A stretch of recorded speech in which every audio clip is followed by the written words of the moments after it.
Thank you. Thank you.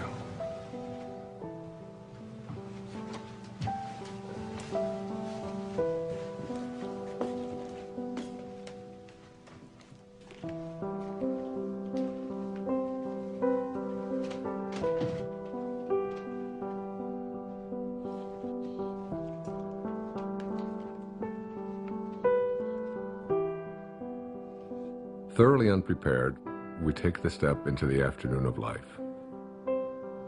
Worse still, we take this step with the false presupposition that our truths and our ideals will serve us as hitherto.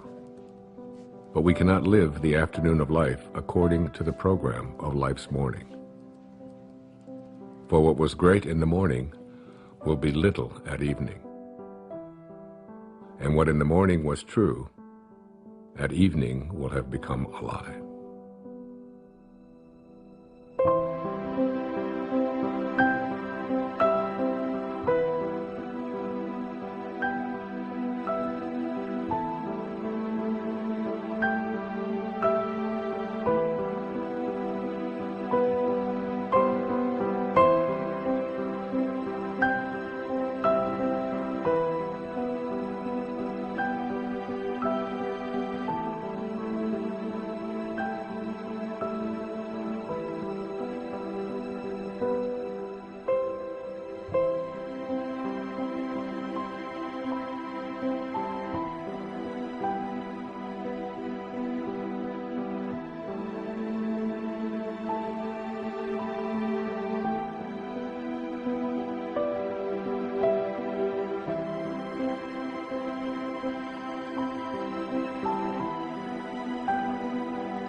Got him looking on that one, too. They rotate up at the outside. The fencing just getting in the zone.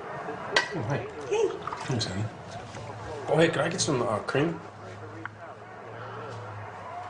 Sure. Sorry. Let me see it there. Thanks. Okay, we're all packed. I got the snacks, Jason prescription, boarded the dog, car payment, call the neighbors. Hey, Jack. Jack? Jack, I need you to turn off the video game and come downstairs and have breakfast. We're gonna leave in a little bit. Let me just finish this level. Okay, fine, but then we're unplugged all weekend, got it? I don't even know what that means, unplugged. It's a very sad commentary on our life. Hey, sweetie. Time to get up, sweetheart.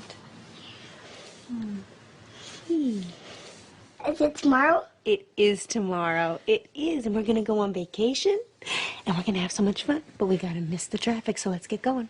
Gotta get up, monkey. Okay, off you go.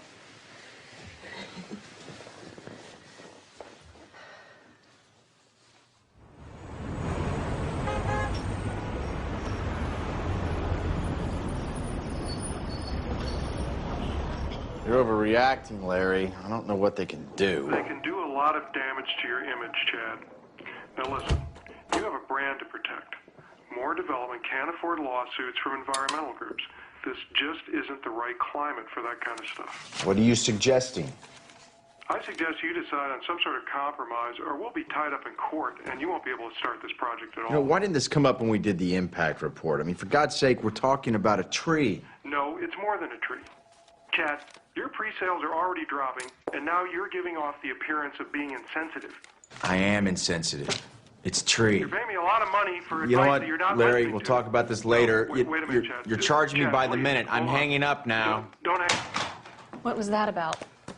I'm 80% done with this subdivision. Why don't you just not build near the tree? Then I lose money and you don't get your bonus. I'm not reconfiguring an entire section of it because of a tree. Never mind then. Have you made a decision about the board meeting this weekend in Monterey? Wait, what is this about? The House of Hope and Promise. Ugh, next time someone asks me to be on one of these boards, shoot me. Hugh Johnson is on it, remember? I went to great lengths to get them to ask you to be on it. Yeah. If Hugh Johnson's on the board, I'd better be on the board. In case you've forgotten, the House of Hope rehabilitates homeless families. I have put all of the information in this file for you. You can catch up on their mission in the car on the way there. I know what their mission is. It's to give handouts to people who can't handle things themselves. You know what? I never got a handout, and I managed okay. I will call your publicist and get them to say something about your philanthropic work. Hey, actually, that's a good idea. That'll deflect from the whole tree issue. Always thinking.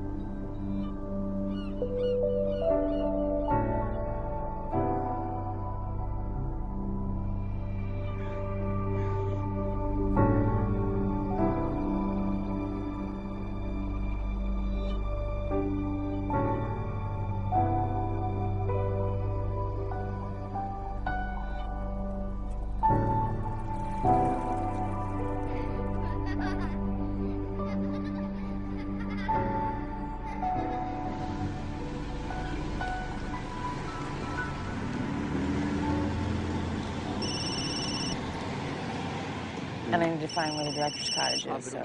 Hello? You gotta get a new van, but... Yeah, what happened? Is it? Well, it's kind of hard to hear you. The reception's shoddy up here. What do you mean they're reconsidering? You're kidding, right? Well, you're my agent. You're too violent? What does that even mean? I don't make slasher films. I make art. You got to convince them of that. Do they even know the talent we have on this? You got to find a way to get them.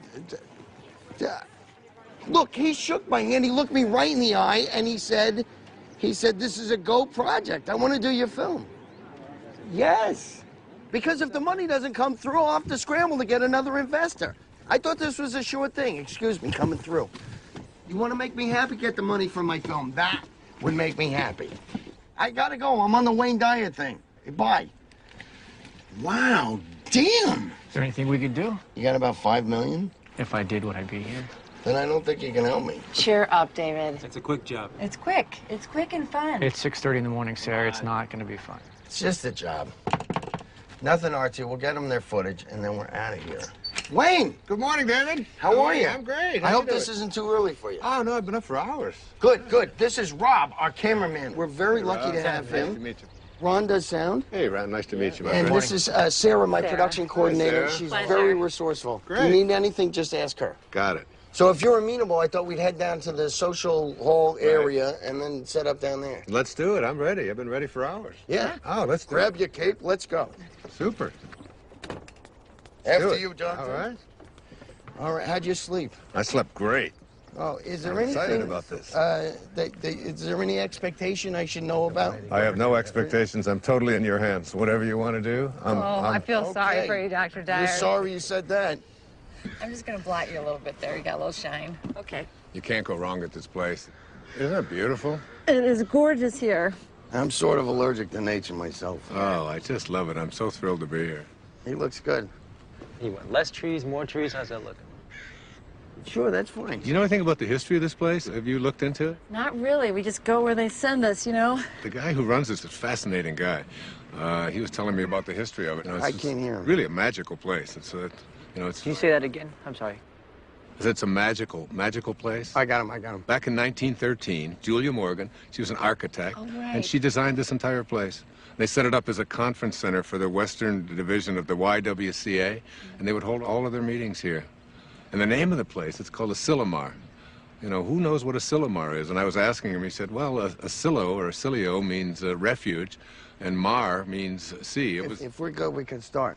That's interesting. Hear that, David? I heard it, together. yeah. This is a refuge by the sea, and it's just stunning. It's just so beautiful. I'm so That's excited great. to be here. Wayne, just so you know, tomorrow and the next day, we'll just ask you questions, and you go ahead and answer, and then we'll move locations and do more of the same. And I'll also be shooting some B-roll over the next couple of days. What to get?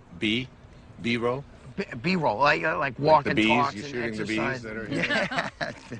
Listen, it's your vision. I'm open to anything. Whatever you see, I'm happy to go along with it. Well, I'm more of a technician on this one. Really? Well, you know what? You might find yourself learning something. Maybe. Well, I'm open to it. Great. Let's go ahead and roll camera. We're speeding. Sounds good. All right, Sarah, would you be kind enough to slate it? I would love to. You're gonna slate me? I'm gonna slate you. All right. Dr. Dyer, interview 1. Okay, Wayne, you came up here to write your latest book. Can you tell us a little bit about what you came up to write about? Yeah, I'd be happy to.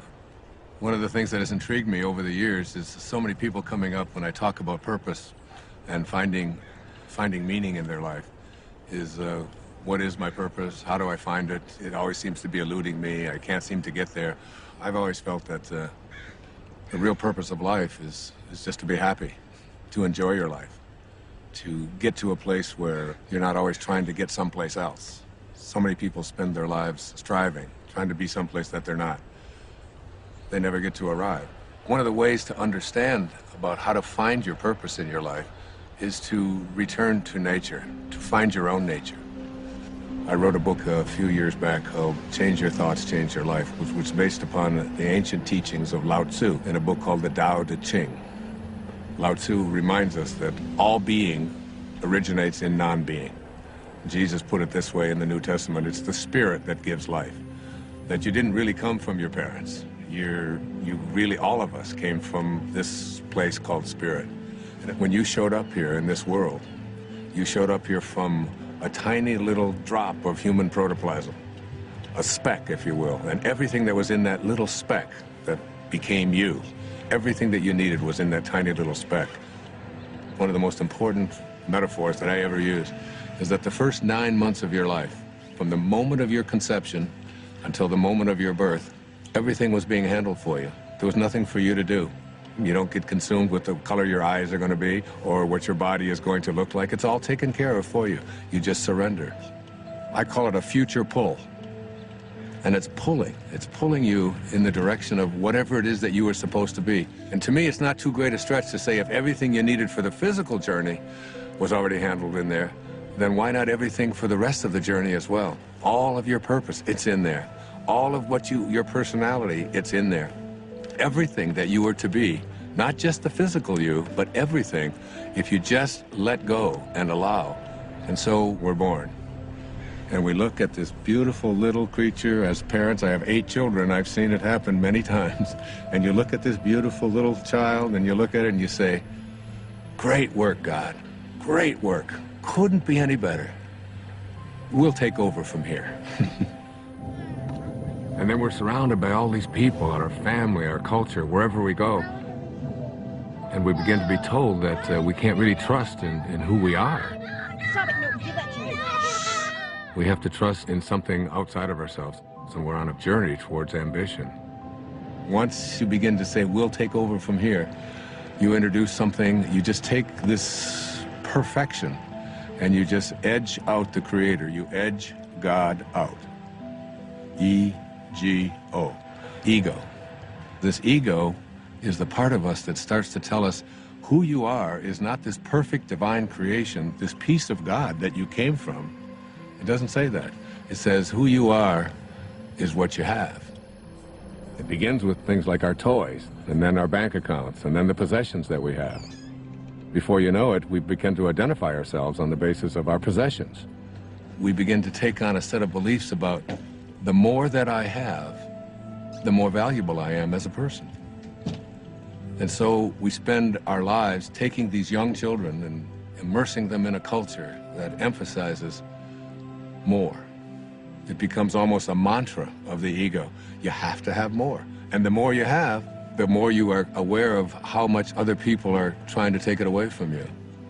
The more you get consumed with how do I protect it and how do I make more of what I have. The dilemma here is that if you are what you have and things go away, then who you are also goes away in the process. Going somewhere? Yeah, I thought I'd come with you. Why? Why not? Because this is a work thing. I'll be in meetings all day tomorrow. I'll have nothing to do. Doesn't matter if you're busy. I'll go shopping or something. I'll be fine. Hi. Sorry, we won't be needing you after all. Thanks, you can go. What are you doing? Oh, come on, it'll be a beautiful drive. Which car should we take? You are not coming, and I do not want to drive. I want to be driven because I have work to do. Okay, well then I'll drive. Let's take the Porsche. Denise, the place I'm going, it's not the kind of place you're used to. It's rustic. I think I can handle it, Chad. I know how to rough it. You know, I don't understand the sudden desire to spend time together. I just want to get away. Would you prefer I got my own room? Okay, what's wrong with you? Maybe I'm interrupting something. Oh, come on. Are you meeting someone else? Of course not. Look, I don't even want to go to this thing. Well, then, all the more reason I should go with you. You're not going to fit all those bags in the Porsche. Why don't you help me try? The second aspect of the ego is this idea that I am not only what I have, but I am what I do as well. You gonna get that? No, please, go ahead. Oh, it's all right. No While we're problem. stopped here, do you want anything, Dr. Dye? You want water or anything? No, I'm fine. Still rolling, guys. We're cutting. What? Oh, keep rolling. Please. So, second component of this ego is the idea that not only is who I am what I have, but it's what I do. And what I do becomes this thing called achievement. And in this whole world of believing that I am what I do, we become consumed with this whole idea of my success, my value, my worth as a human being is based upon how much I accomplish. So I have to make more money, I have to get a promotion, I have to compete with everybody else who's trying to get what I have. We are taught this over and over and over again. All of our young people are taught this when they go out into athletics. The most important thing you can do is be number one, and you see, we're number one, we're better than everybody else. And we constantly find ourselves in this competitive notion again of believing that our world is one in which we have to compete. That's what the ego says. Now, the third aspect of this is the idea that I am what other people think of me. That is, I am my reputation. Particularly, this is relevant for young people who are taught that you have to dress the way other people think, and if other people don't like you, then there's something wrong with you. If you're consumed with that, then you're going to be something different every time you turn around. Now, this is particularly relevant with women, and especially in relationship to the family. Women are often taught in our culture and our society that the only way that you can fulfill yourself is by how you relate to your family, to yourself as a daughter, to yourself as a mother, to yourself as a grandmother. And while these are very important and creative aspects of every woman's life, if that's the choice that they make, it's not necessarily the only thing. And many women feel that deep within them that they have a calling to accomplish something great, to make a contribution. And oftentimes we'll put it aside. So what I encourage women to think is, don't ignore that calling inside of you. Don't ignore the part of you that says you came here to create something powerful, and you have just as much of an influence in doing that, just as much of a right to do that as anyone else does. Sure, I saw that one too. I wonder if I can get the whole collection on DVD. I think that might be a possibility. You know what my favorite episode is? I don't. Kick the Can. Now that is a good one. You know, when all the old people become young again. Yes, heartbreaking, isn't it? You know, the other episode I like is the one where... You know what, I'd like to check in. I'm sorry. Are you with the wedding? No. There's a wedding? People actually get married here? Yeah, all the time. Oh, I'm not criticizing it. I think it's charming. Chad Moore. More development? Yes? Ethan Lipton. I used to work for your company a few years ago. Oh, right, yeah. Yeah, in accounting. Yeah, sure. Darling, we'll talk later, okay? Okay, good. Oh, be sure to tell the guys to show up on time tomorrow night at the rehearsal dinner. This whole weekend is going to be a continuous celebration of love. Well, I do like love. Well, that's why I'm in this business. Bye. Are you getting married? No, I'm with the band. Oh, well, have a fun weekend of love. You guys too. Do you remember that guy? Not at all.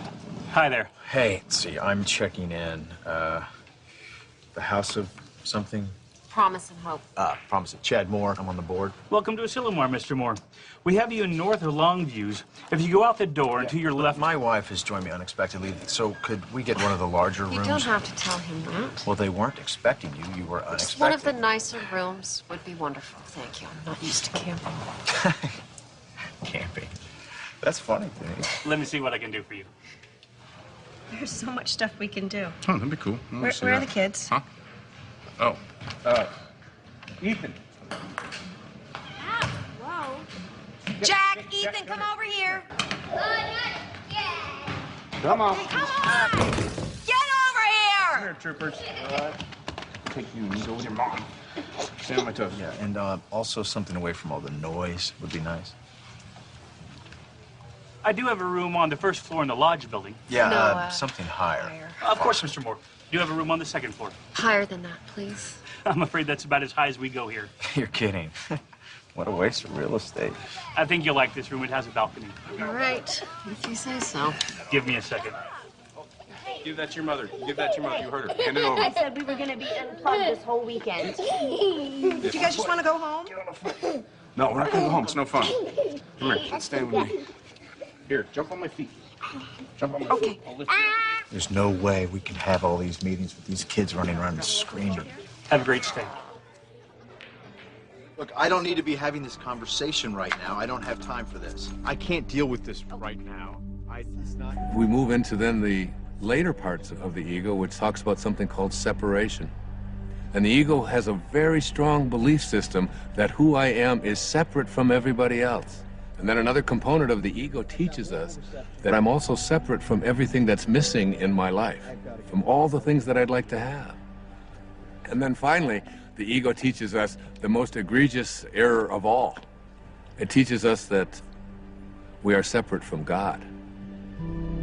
And one of the simple constructs that you learn in the afternoon of your life when you shift into the meaning phase of your life is to realize that you came from a source. We can call it God, we can call it Tao, it doesn't matter what we call it. And that this source is everywhere. There's no place that it is not. It must be because it creates everything. Everything comes from this source. Then it must be in me. If there's no place that it's not, it must be in me. And if it must be in me, it must also be in whatever it is that I feel to be missing from my life.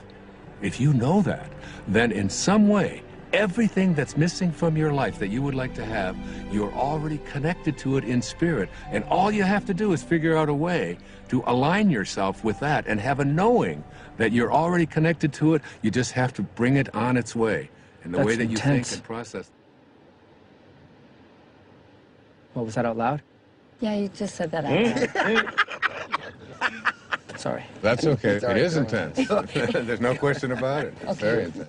Please continue.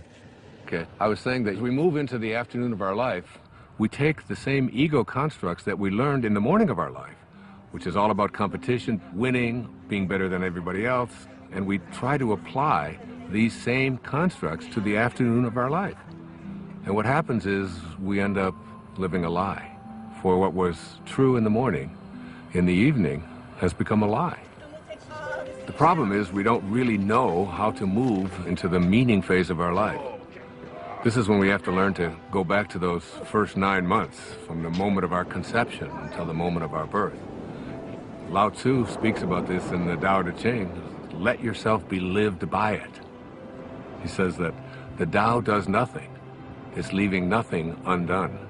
This is where we have to get to a place where we can surrender and have a knowing that we're not alone, and that we're going to be guided, and that we have a nature, and that we can trust in this nature. It's not something that we have to always be struggling with. It's not something we have to be in charge of.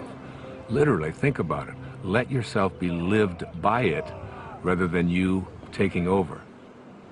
But as we move into the meaning phase of our life, what's happening is we begin to think about fulfilling a dharma, fulfilling a destiny, fulfilling something inside of us, a calling that only we can feel inside of us. No one else can tell you what that is. But if you feel it and you know it, winning and being ahead of other people takes a back seat to feeling fulfilled and living your life on purpose.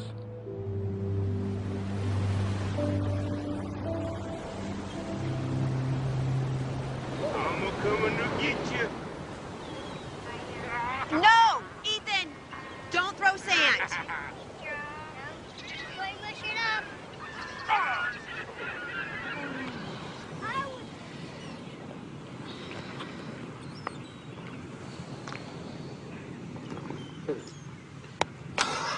Hey.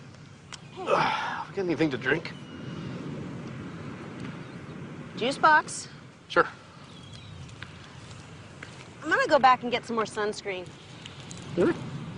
We got clouds. No, they can still get burned. Okay. You gonna walk back? Yeah, I'll be fast. Well, we can wrap it up here. No, look at them. They're having so much fun. I don't want to drag them away. I'll be right back. Okay.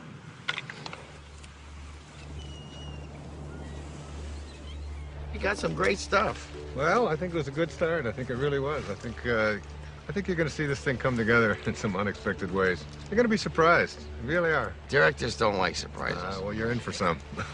Great. I'll see you in the morning. I look forward to it. Thanks for everything. It was great. Thank you. Thank you, guys. Thanks for everything. Yeah. Thank you. You're welcome. You got See you your later. knife? Yep. Okay, See you tomorrow. thank you.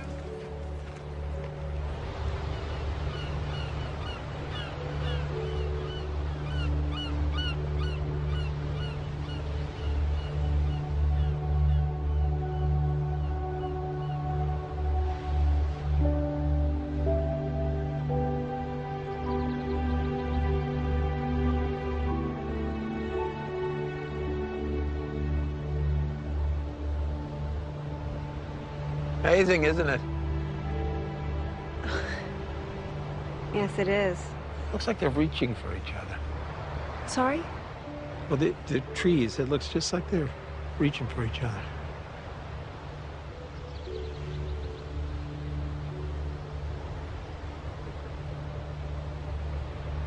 Yeah, you're right, it does. The whole place. It's like a different painting every day.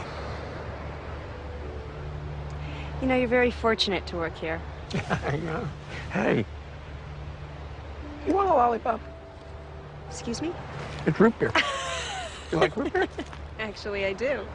It's root beer, but with a little bit of licorice. Thank you.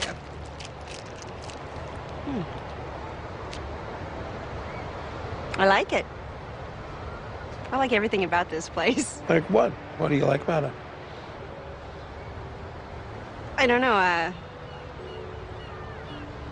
it's just, it's so beautiful. I can't describe it. In words, yeah. I guess so. I mean, words versus images. Images? Pictures. No, don't do that either. I used to. When I was in college, I used to drive down to the beach and I'd sketch for hours. Oh well, doesn't matter anyway. Oh well.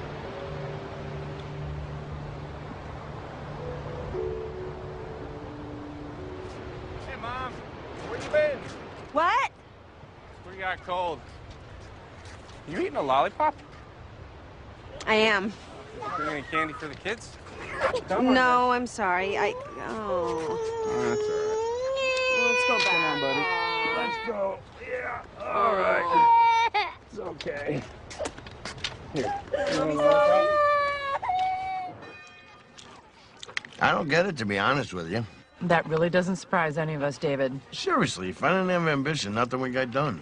Is that supposed to be a comment about us? You have a napkin, please. You know what I mean. Like we're supposed to sit around and wait for things to happen to us magically. There's nothing wrong with a little magic in life. I can't trust magic. What I can trust is my own will to get things done. That's my main problem with what Dr. Dyer's saying. Okay, it's right there. You want to keep it down? He didn't hear me. Dr. Dyer, you want to come hi. join us? Sure, I'd love to. How you guys doing? Great. Good. This chicken's great. Good, good. So, Dr. Dyer. Yes. We were all just discussing your Right. first interview and all those things you said. And basically, David thinks that it's all BS. What? David. Yes, really? I don't think all of it is. I mean, I'm entitled to my own opinion, right? Absolutely. You are entitled to your opinion, and I respect it. And you know, David, you don't have to get this all at once. You know, just get a little bit at a time. That's all it takes. You know, you just start practicing it. Eventually, it becomes a way of life, and you start living from a different perspective. I'm not really a spiritual person. I'm too busy. Yeah, spirituality is kind of like a luxury. That is true. I find it hard to find time to meditate Let me ask you this. Do you think that you're an inspired person? Do you live an inspired life? Do you feel inspired? I have no idea. Really? Well, let's take an example. Let's supposing I had an apple pie that we had just made. And out of this apple pie, we take one slice. We take the rest of the pie, put it over here, and I take this slice and I give it to someone. Let's say I gave it to you, Ron, and I say, Ron, what is this? That's an apple pie. How do you know that? How do you know it's an apple pie? Because it came from an apple pie. So, well, you laugh, but I mean, the truth is that's a very profound statement that you just made, that everything in the universe must be like what it came from. You take an acorn and you'll never get a rose bush out of it. You look at yourself and you ask yourself the question, where did I come from? Who am I and what am I like? You know, instead of making our choices out of the place that we really are, our authentic self, we're making them out of the ego. And every time we make choices out of the ego, all kinds of things begin to happen to us that take us away from finding meaning in our lives. How do you know if you're making a choice from your higher self? You gauge everything on the basis of how you feel. Are you stressed out? Are you anxious? Are you fearful? Are you angry? Do you feel good about yourself? Do you feel like you're on purpose? Do you feel like your life has any meaning? When you're operating out of the only part of yourself that is authentic, bliss is your response. But what about the upside of ambition? I mean, I'm a filmmaker, and if I didn't, doesn't ego serve me? I mean, if I was going with the flow, I'd never get a movie made. That's a conclusion that you come to because you think out of the ego. You know, the fact is that you might even be able to make much greater films if you came out of a higher place. Imagine yourself as being able to live and work and do everything that you do from this place that, well, it's called Dharma. What's Dharma? Dharma is a spiritual principle that implies there is a purpose to our lives. Like an otter has a Dharma, a bird has a Dharma. Everything has a purpose. And when you find yourself living from that purpose, you have found your Dharma. Your Dharma is something that you will be living by. And rather than constantly using the ego, you will begin to say, this is what I'm here for. It's like, I call it a calling. It's like an inner calling. How do you know what your Dharma is? Like, what if you can't even find your Dharma? Yeah, I can't even find a date, let alone my Dharma. Well, your Dharma isn't anything you're ever going to find. Your Dharma is something that you're always connected to. It is your divine purpose. It is something that you are aligned with throughout your entire life. The ego has kept us away from it. Excuse me, I have to take this. This is what I'm talking about. I'm sorry to interrupt. How does this help me find a date exactly? You don't need to find a date. If you live what I'm talking about, you'll understand that everything will be perfect and everyone that comes into your life will come in on time perfectly. You're a divine creation of God. You're a spiritual being. You don't need anyone else to confirm that. I love that. It's true. Dr. Dyer said it was. It is true.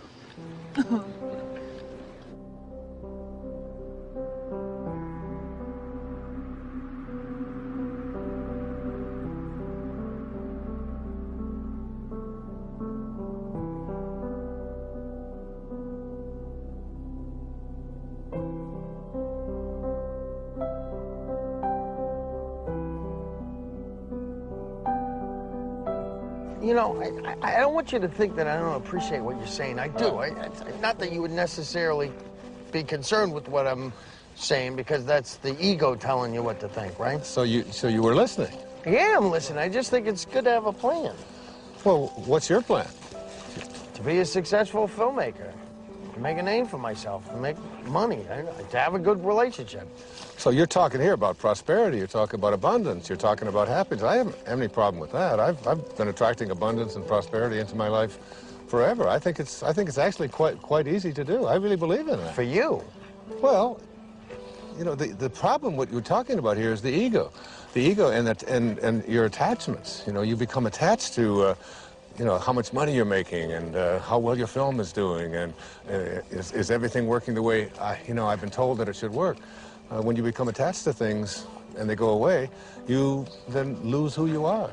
But it feels so much like survival. We're not talking about survival here. We're talking about a shift away from the morning of your life and having to do everything for external reasons and moving into a higher place in your life. Why don't we start with that tomorrow? How to make this shift? It's a good idea. You know, I tell my audiences all the time that if this is something new to you and you've never heard it before, there's a shift probably heading your way as well. Yeah. That's all I need. That could happen.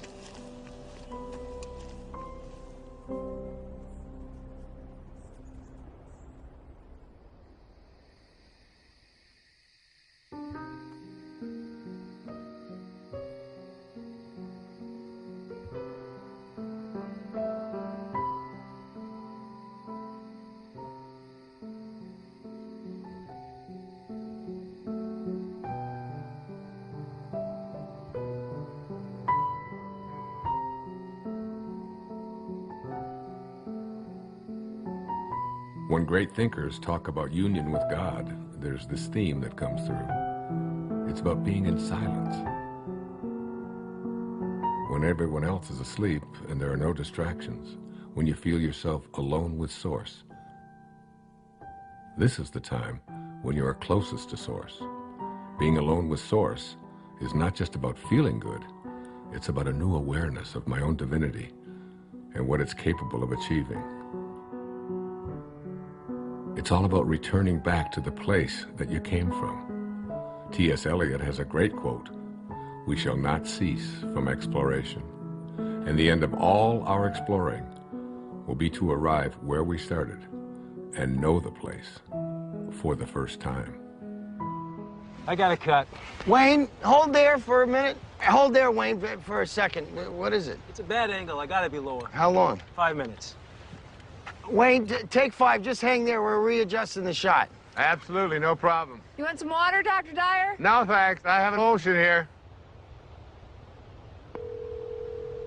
Finish that test real quick. Hi, you've reached the office of Alex Chase at ICM. Please leave a message for Alex or Jason at the tone. Thanks. Alex, it's David. Call me back when you get this. I'm getting a little antsy. I think we should have heard by now. What did the executive say? Do you know anything? And why haven't I had a meeting yet? Yeah, call me back. I'd appreciate it. Ooh. Wayne Dyer interviews day 2. Rolling. Okay, we'll start with the transition from ambition to meaning. Great, it's a good idea. I can give you an example from my own life. It might be helpful. When I first started writing, I was very blessed to be considered, quote, successful. My motivation very often became how much money was I going to make on this book? What was my next contract going to look like? How many weeks did it appear on the New York Times bestseller list? What position was it? Did you get on the Tonight Show? Did you get on the Donahue Show? Hold on, I'm confused. Yeah? Yeah, if you were a success, who cares what was motivating you?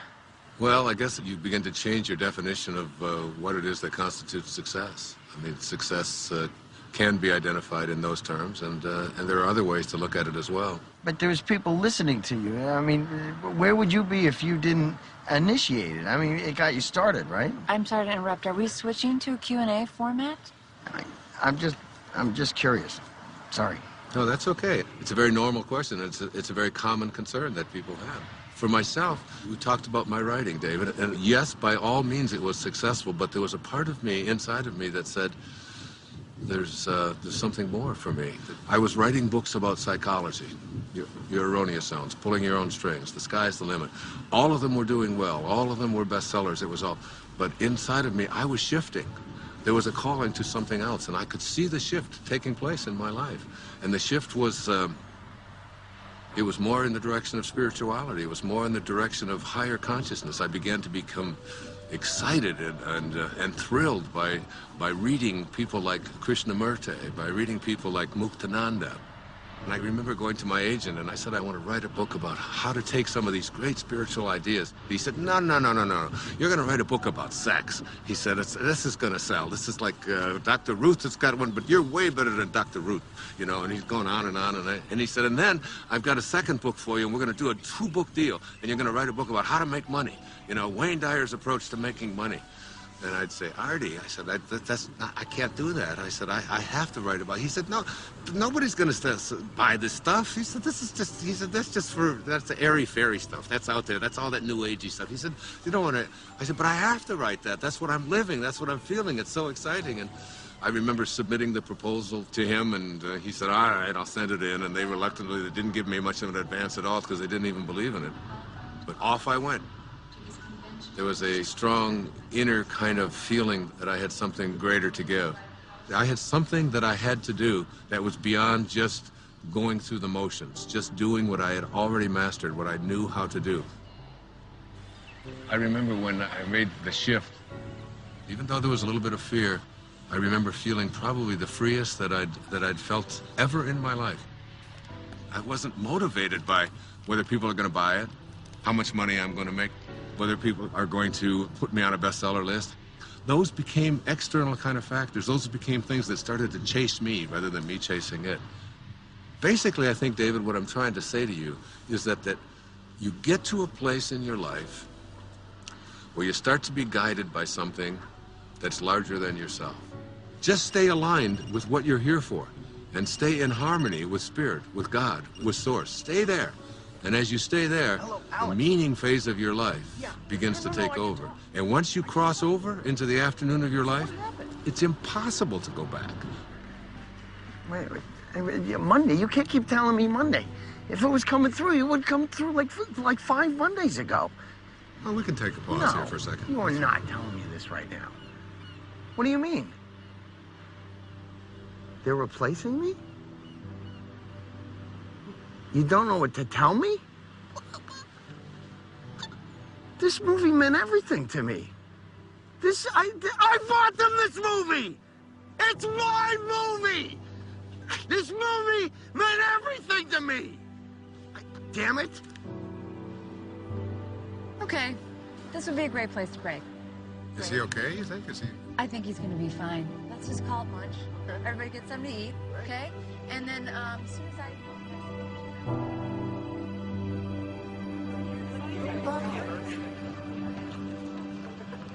Lunch is 1.5 hour. If anybody is interested in the Marin County project, Hey, you up for a late game of golf? Oh, absolutely. Okay, I'll reserve it. Thanks. You know how long this meeting's going to last after lunch? I don't really know. I think they're saving some of the big items until the end. Like what? Well, they're $1 million down in the San Francisco project. The contractor underbid, now they're over budget. You know what? Listen, you can catch me up on all that stuff this afternoon when we play golf. You're not coming back? Oh, no, I am. I'm going to try. I just, got a lot of work to do. See you later. Okay.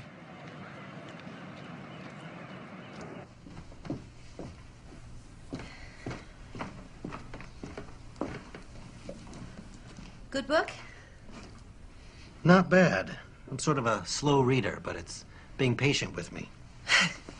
You said you worked for my husband? A long time ago. I don't think he remembers me. Oh, I think he remembers you. Well, he let a bunch of us go all at once, because, you know, he needed to scale back. Sorry about that.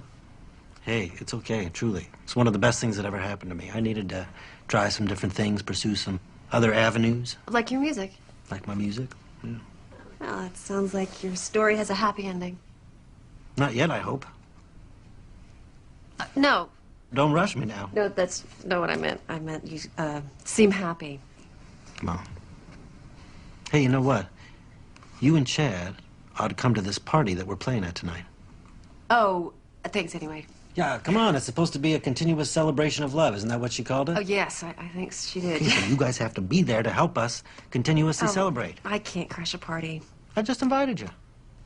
You can't invite us. Too late. Sorry. Happened. No. Thanks, though. I'll see you around.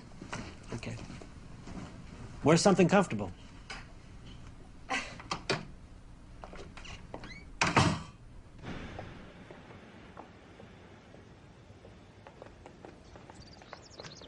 Denise. Denise. Hey, slow down. Stop! Oh, hi.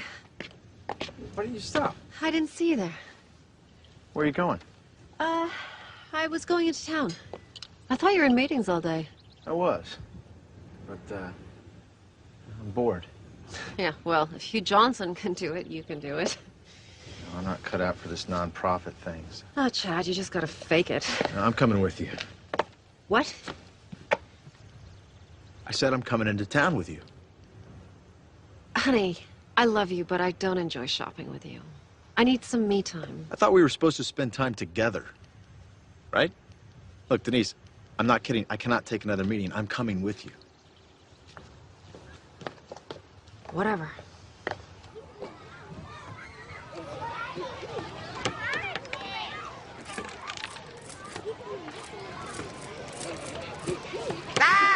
Hey! Guys! Stop it! Take it over there or you're gonna lose the water guns. Oh, they got you all wet. Oh, it's no big deal. It's just water. Water is soft. Don't give it another thought. It's great. I am so sorry. Don't be sorry. I've got 8 kids of my own. I've got grandchildren. You know, these things happen. Things get messy once in a while. It's fun. Well, thank you. That makes me feel a little bit better. I always see it as an opportunity to sort of practice what I call non-interference. Oh, I wish I could do that. Oh, you can. Of course you can. Really? I mean, I'm their mother. Isn't that a little irresponsible? I don't see it as irresponsible at all. I think parenting is not about having children lean on you. It's about making leaning unnecessary. Yeah, they've got a compass. Let them follow their own compass. What would I do with myself if I wasn't interfering? Oh, I don't know. Do you ever think about music or art or something like that? How'd you know? No what? Nothing. Thank you. It was really, really nice talking to you. Well, you too. God bless you. Namaste. Namaste. All right, guys, come on. Time for lunch. I don't want to eat. Me either. Before the ants eat us. Just come and eat when you're hungry.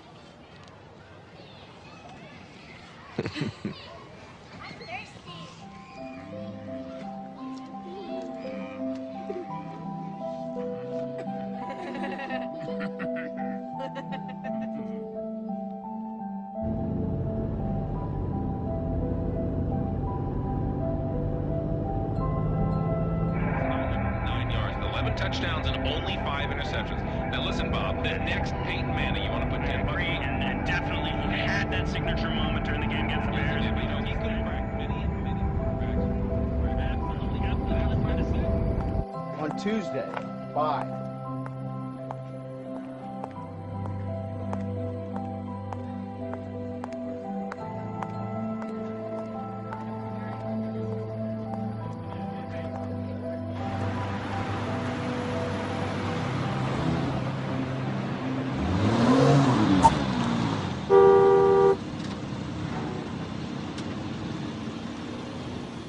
I think I'll return that dress. The one you just bought? The red one. I waited 45 minutes for you to decide if you were going to buy that. I don't think I like it. Then why'd you buy it? Actually, I think I already have it. It took you an hour to buy a dress that you already have. This is exactly why you shouldn't come shopping with me. Oh, I've got an idea. How about if we just not talk to each other at all?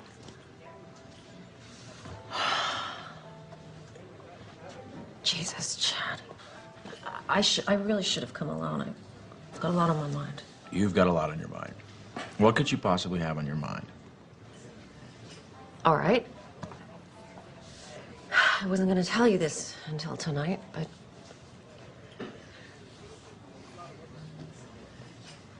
What? This weekend is a write-off for you, right? Because you're on the board of that charity. Right. You're about to have another write-off. What's that supposed to mean? Ugh, God, I'm trying to put this in a way you can relate to. Yeah, well, I'm not relating. I'm pregnant. What? You're joking. No, I'm not joking. I don't want kids. I know. I didn't either. But this just happened, and I thought, you know, maybe it's time for change. You know, that we should experience this thing that everyone says is so wonderful. You know, maybe it's time to stop being so selfish and start thinking about something other than... I want to be selfish. I like being selfish. I like our lives. We come and go when we want. We're happy. Oh, you think we're happy, Chad? I don't know if we're happy.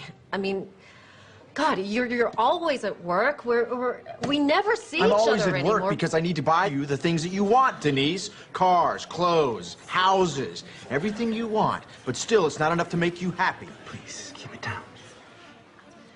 I want this baby.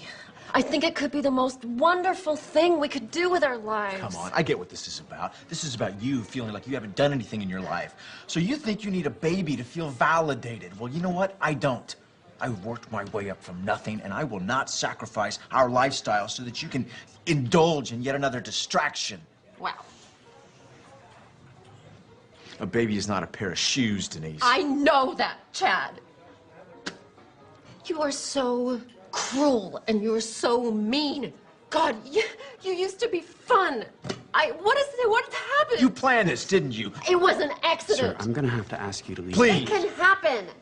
How could you do this? How could you do this? Thank you so much. Thank you for making this the tender, precious moment that every Tender, woman precious dreams about. moment? We don't have tender, precious moments. we You know what we don't. did have? We had a prenup, an agreement. You signed it. No kids. I know, and I changed my mind, okay? People can change. Well, you know what? Chad. I didn't change my mind. What are you gonna do about it? Divorce me because I'm pregnant? I might. As a matter of fact, I'm definitely divorcing you. Will you please shut up?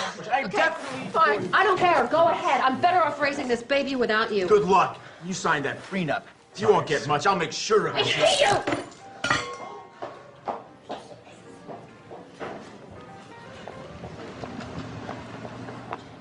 Sir. I'm fine. I still need I'm you. fine. Sir, I'm still gonna have to ask you to leave. Oh, I'm leaving. Don't worry about paying. No, I am definitely paying for this meal. Please, sir, it's not necessary. Oh, she's got my wallet. Hey! You took my wallet, you kleptomaniac! You left it in the room, you moron! I'm calling my lawyer. I'm calling my lawyer right Oh, now. really? How are you gonna do that without your precious phone? Hey, come back! Come back!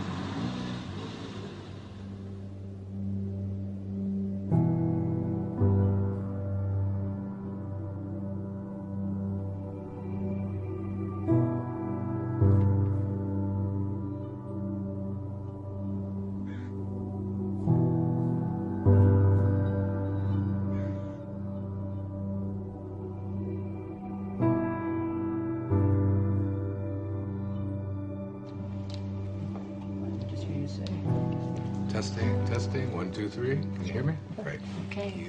Dave. You guys have been being in the cold, Dave. huh? It is. You want to stay with the same frame size, right? Yeah, sure. Okay, guys. Ready. Okay. Crossing. Okay, Wayne, can you just shift your chair just a tiny... Sure. Thank you. Oh, perfect. Okay. Perfect. Okay, so we good? We are good. All right. David. We're rolling. David? David, why don't we take it from where Wayne was talking about the shift? We can just continue from there.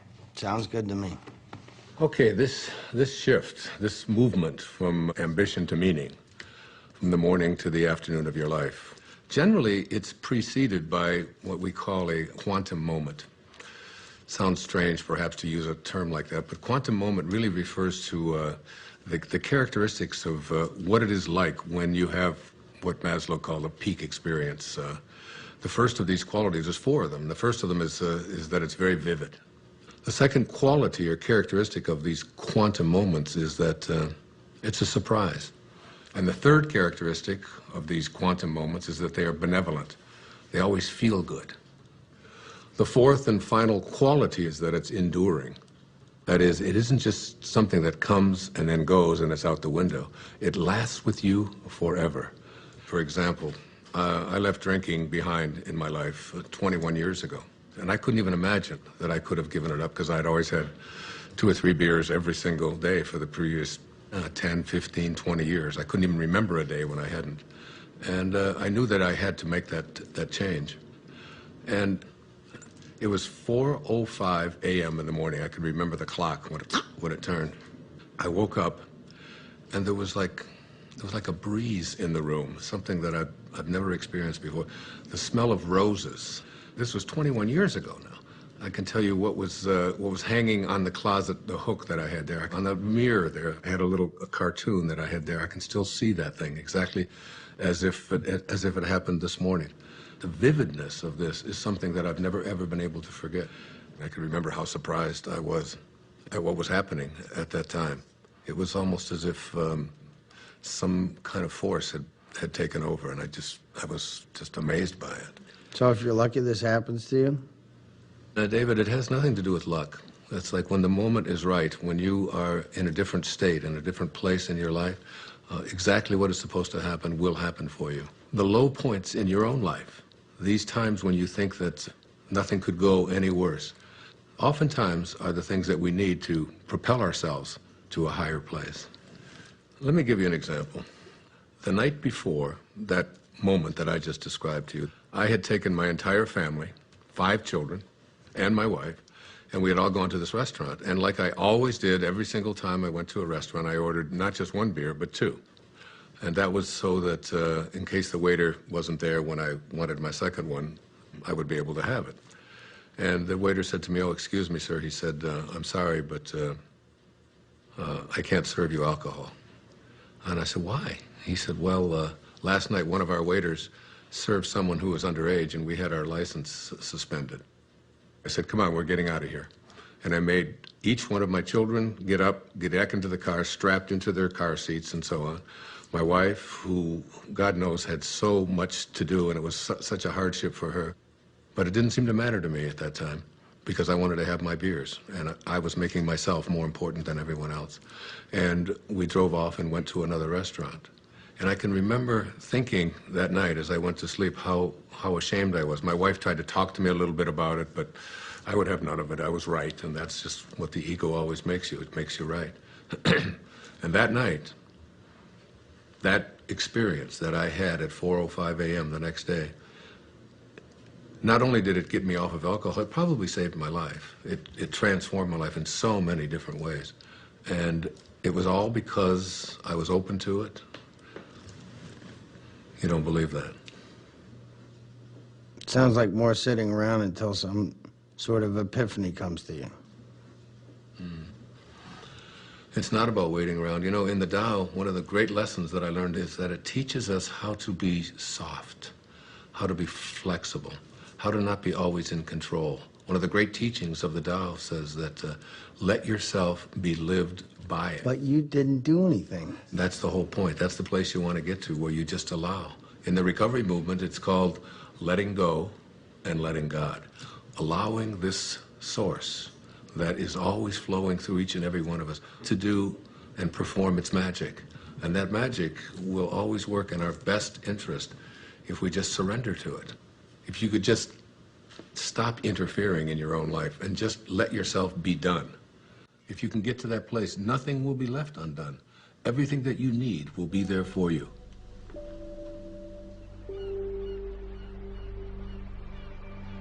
It's mysterious for most of us because we believe that we're the ones who have to do everything. Isn't it interesting that you had everything you needed in the first 9 months? Why isn't that true for the next 90 years? Because we interfere. When I was 19 years old, I was in the United States Navy and as an enlisted man. And I was given my assignment to join the aircraft carrier, the USS Ranger. And it was on deployment in Yokosuka, Japan. So I boarded a refrigerator ship, the USS Vega, in Alameda, California. And just as I was getting on that ship to take my 29-day voyage across the Pacific Ocean, my Uncle Bill Volek, who was a school teacher in Hayward, California, handed me a copy of a book. And the book was a collection of short stories written by Leo Tolstoy. He wrote not just great novels and great stories, but great spiritual literature as well. He was considered to be the soul of Russia. And the first story in this collection was called The Death of Ivan Ilyich. Now, Ivan Ilyich was a judge who lived in Moscow. One of the more important features of this story is his relationship to his wife, who he basically hated because he despised his work.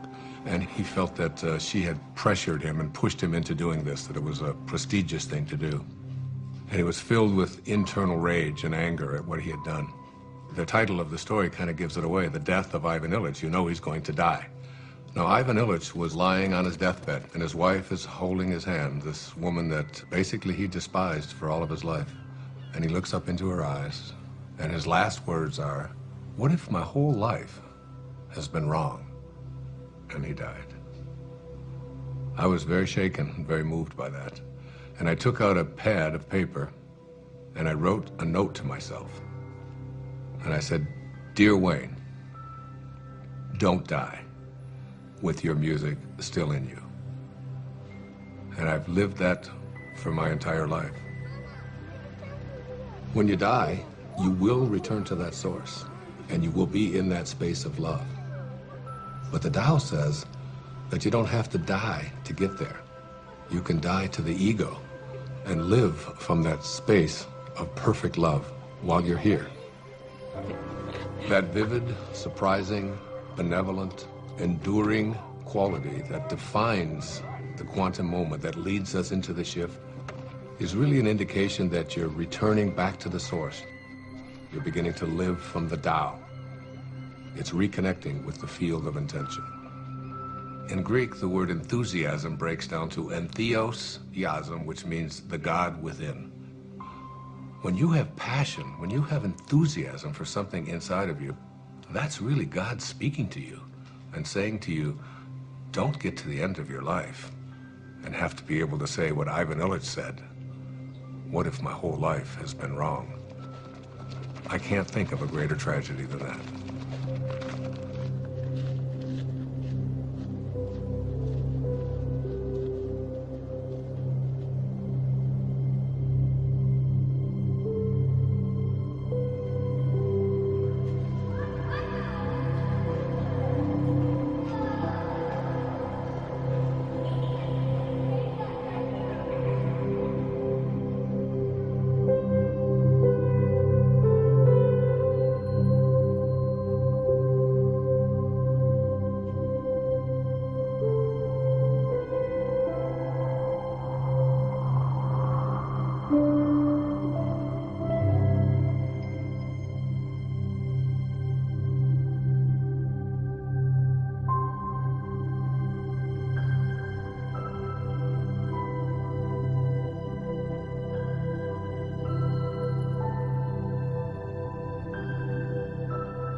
Hey, Mom! What is it? Earth to Mom, where'd you go? I'm sorry, it's just... It's so beautiful. I was imagining how I'd paint these trees. You don't put paint on trees. Oh, no, honey, it's, like make a painting of it. You know, like you make a picture in school? Mom, you're not a painter. I haven't seen you paint anything. All right. Next one to that rock up there. Wiz, go! Go! Let's go get him. Let's go get him. Go, man, come on! What did you do? I'm losing.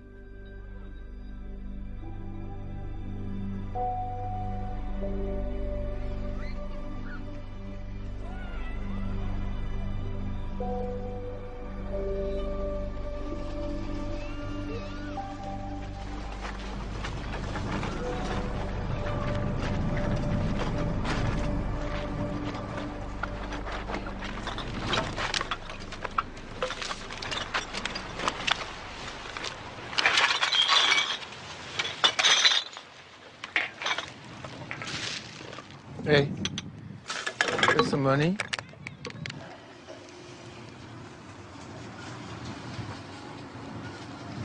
God bless you. What? I said, God bless you. Why would you say that? I didn't even give you any money. You got any money? Not at the moment. But you? Need to call a cab. Hey, here you go. This should help you. Thanks. Wouldn't happen to have a cell phone in there, would you? I don't need one. You make money with that stuff? I make good money. Where do you live? Over there. Over there. But my favorite place is there. Under that tree. That's my favorite. I know that tree. We're friends. It's a good one, huh? You know what you gotta do? You get some of these bottles, and you can make some money. There's a machine down there. You put the bottles in, and you make some money. Thanks. Maybe I can save up for a cell phone.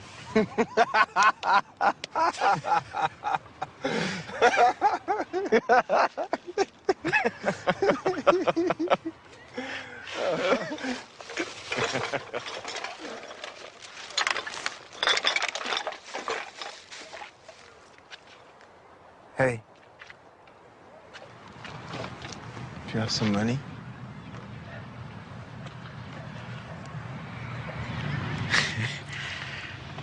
I do. I have 6 pennies.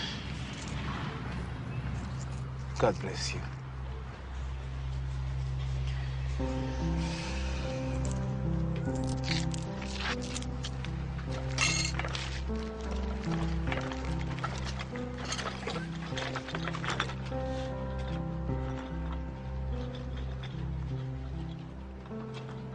Synchronicities.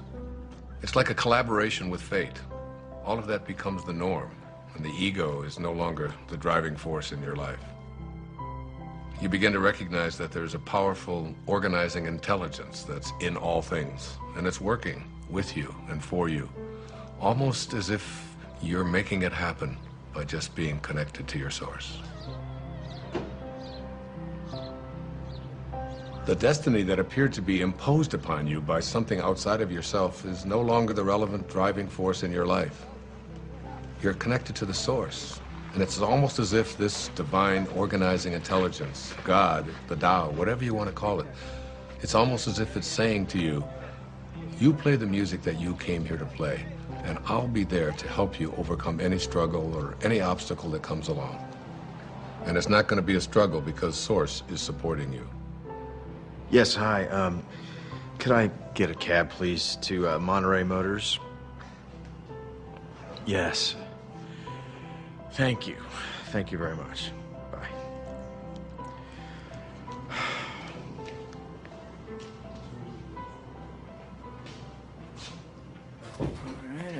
I can't stop thinking about what you said about a destiny being imposed upon you. Well, you know, I think all of us, each and every one of us, have a knowing within us. You know, it's been said that when you trust in yourself, you're trusting in the very wisdom that created you. It's there to tell us who we are and what we're meant to be. I know, but so much of society is putting stuff You wanna get a on drink? people. It seems No, like all the I'm time. good. Dr. Doc, can I ask you a question? Sure. Are men and women different when it comes to this? Do they shift differently? It's very different, as a matter of fact. There's some recent studies that have just been published on that. I'd be happy to share them with you if you like. That would be great. Okay, super. All right, I'm taking off. Okay, man, I'll catch up with you.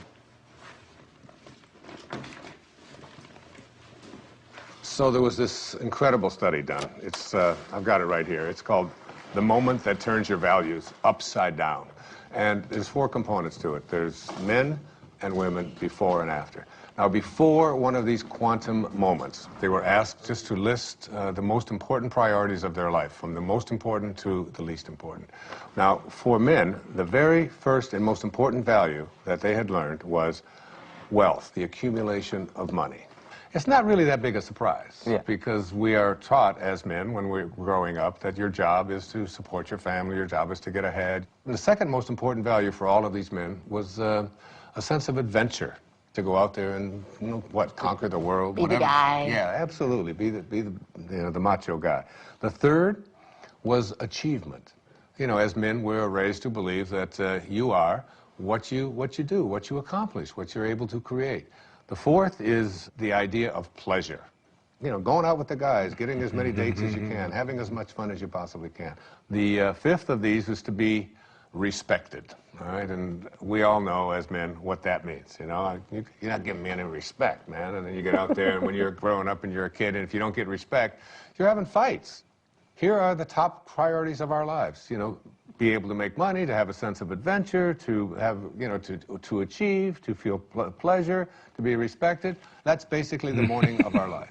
This sounds like my list. What are you talking about? When was the last time you had fun? Oh, do not even listen to her. I know how to have fun. Do you mind? I'm trying to hear Wayne. Go on. Thank you. I appreciate that. All right. So the second part of this study, which is the after. A quantum shift has taken place. Same questions, only it's many years later, and they followed this over a lifetime. And the number one value is spirituality. Spirituality. The number one thing. It has gone from making money to spirituality, which wasn't even on the list before. You can't even find it. I've got the top 15 of them listed right here. It's not even on there. The second one is personal peace, less anxiety, less stress, if you will. The third one is family. Now, family was on the other list, but it was way down before. Now, what happens after one of these moments, you begin to look around and say, what is it that's important to me in my life? And then the next is God's will. This is the one that says, I have a sense of purpose. And then honesty is the fifth quality. Not just honest that I don't steal, but how honest am I as a man, you know, with my feelings, with yeah, that's exactly right, you know. Those are the top qualities for men. So there's the before and there's the after. You can see what a significant change this is, what a shift has taken place here.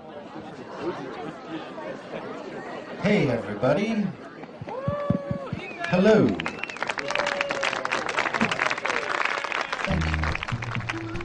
We are very glad to be here tonight. Steve and Lisa are dear old friends of mine, and so when they asked me about the prospect of our band playing at their wedding, I felt like I had no choice but to say, are you sure? Are you positive that's something you want to inflict upon your friends and family at your wedding day celebration? And Steve and Lisa assured me that that was exactly what they wanted to inflict upon their friends and family at their wedding day celebration. And so, here we are. You need a bossy man to love you, a bossy man to hold you close, a bossy man to dress and care for you, a bossy man to take control.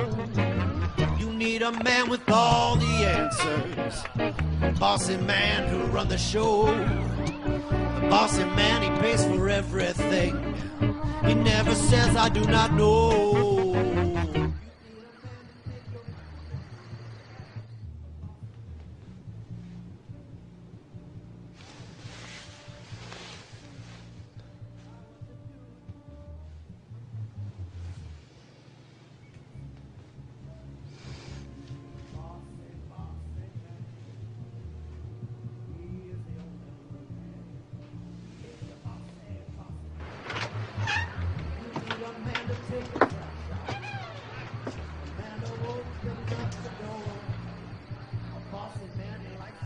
Okay. I know what you're going to ask. I can already tell. Yeah. What's the deal with the women? Bring it on. For women, it's even more astonishing. Before one of these quantum moments, the number one value is family. And it's not surprising because women are kind of raised in our society, in our culture, to be a good mother, to be a good daughter, to support your family, to take care of your children, and so on. The second one, which may surprise you, was a sense of independence, of feeling as if I would like to feel independent. Women are very conflicted. Yeah, makes sense. The third was career. Now, very often, women never even felt that they had a right to go for a career because they were obligated to be taking care of their family. And this is not a put-down of that at all. What we're saying here is that there's something more. The fourth quality for women was fitting in, having to be like everybody else and so on. Yeah. And then finally, attractiveness. And this became not just like it's nice to look nice, but my whole values are, and how do I look? And where do we get this? You know what? That is so scary when you break it down like that, because where is it that we learn as women we're supposed to be pleasing everybody else all the time? Well, go on the newsstand. You know, all you see are magazines with pictures of girls with waists this big and, you know, with implants, lots of emphasis on makeup, having the right labels, carrying the right bags and so on. So these became the top qualities or characteristics or values for women before one of these shifts. Well, I hope the after list is better. Their values shift dramatically. The number one value for women after having this experience, it's right here, is my own personal growth. Now remember, before it was like taking care of everybody else, doing the right thing, fitting in, and now it's all of a sudden, how am I growing as a human being? How do I feel about myself? The second is a sense of self-esteem. Am I worth anything? How do I feel about myself? Am I a valuable human being? The third one is spirituality. My sense of my connectedness to something bigger and greater than myself. And then happiness. Again, this wasn't even on the list. It was almost at the bottom of the list before. How often have women been raised to believe that their happiness isn't an important thing, that doing what they are supposed to do rather than feeling, you know, a sense of, I'm entitled to be happy. And then a very interesting one, it's called forgiveness. This became very important in their lives. Forgiveness. That's good, because then you can forgive all those people that gave you bad information about what you're supposed to be doing. Yeah, there's a whole lot of resentment that begins to take place in people. It's what so many people just go along with. Oh, Right. Joe. This is great. Hey, you're the best. Thank you so much. This is great. We should be filming this. Thank you very much. Good night, guys. You guys did so well in the hike today. Good night. Can I have a glass of water? Of course you can.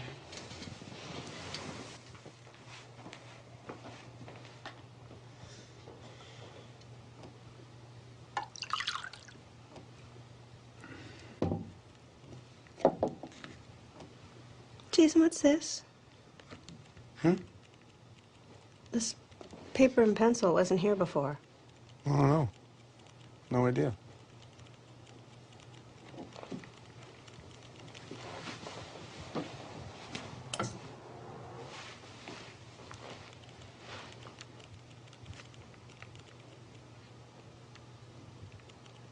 Jason? I think I'm gonna take a shower. Okay.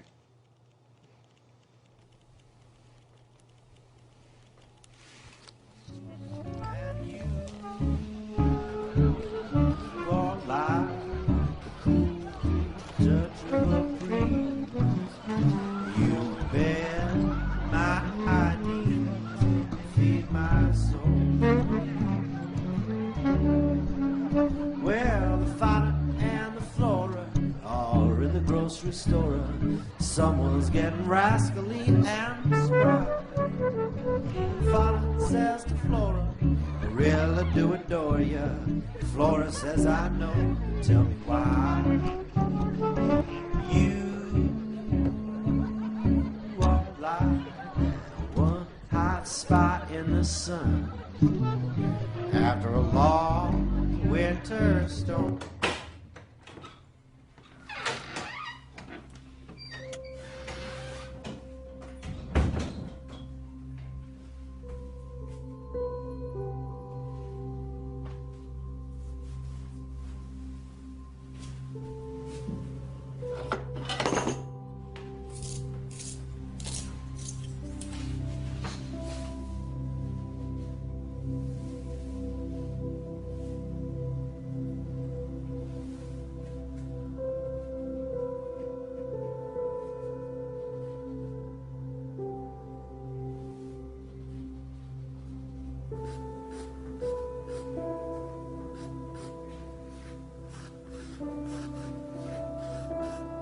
I don't know, would you guys like to hear? I think maybe the only true miracle that ever happened to me in my life. A real miracle? Yeah, it was an authentic miracle for me. It was a healing that took place that I still can't explain. So it was in the year 2000, and I had taken a group of 25 people on a spiritual tour to Assisi. I've made several visits there. In fact, I wrote an entire book called There's a Spiritual Solution to Every Problem, based upon the prayer of St. Francis. And I lectured for a couple of hours about it, and we all had visited the places where St. Francis had lived and performed so many of his miracles. The next day, we were going to take a tour to a place called San Damiano, where St. Clare, who was the first female to ever become a part of the Franciscans, lived. And on the third floor there was the bedroom, exactly as it was in the 13th century. There was a young man on that trip. He was 21 years old. His name was John. He was from Pennsylvania. He had cerebral palsy, and he had two very heavy braces on each one of his legs. We were going to go up to the third floor. Now, this was a winding staircase to get up to the third level where St. Clare's bedroom was. Now, John, in order to be able to go up the steps, he would have to move his leg out like this, you can imagine, and then he would go up the step, and then he'd bring the other one down, and then he'd go up the next step, and he would bring it back because his legs were stiff. But as we started to get into the very narrow part of the staircase, he couldn't, his legs wouldn't go out. He could only go this far, so he couldn't go up. And you can imagine he couldn't go down. It was impossible for him to go down. So there he was stuck. I was ahead of him. And he stopped me and he said, Wayne, I'm in trouble. I can't go up another step because I can't get my leg out to the side. There's no room and I can't go back down. What are we going to do? And there was a whole row of people behind waiting to go up this very narrow staircase. So you have the picture? Old people don't whisper, 'cause old people can't hear. We'll just talk louder and louder, year after year. Stop looking at me funny, get over here, and I'll whisper. You have grape cheese on your chin. Oh, no. Thank you. No. Yes. Old wills grow stronger. Old backs grow stiff. Old feet grow wider and longer. Old dreamers drift. I'm drifting over your way.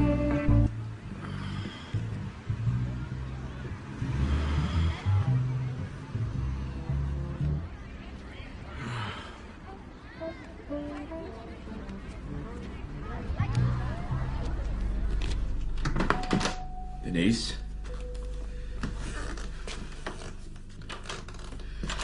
Denise?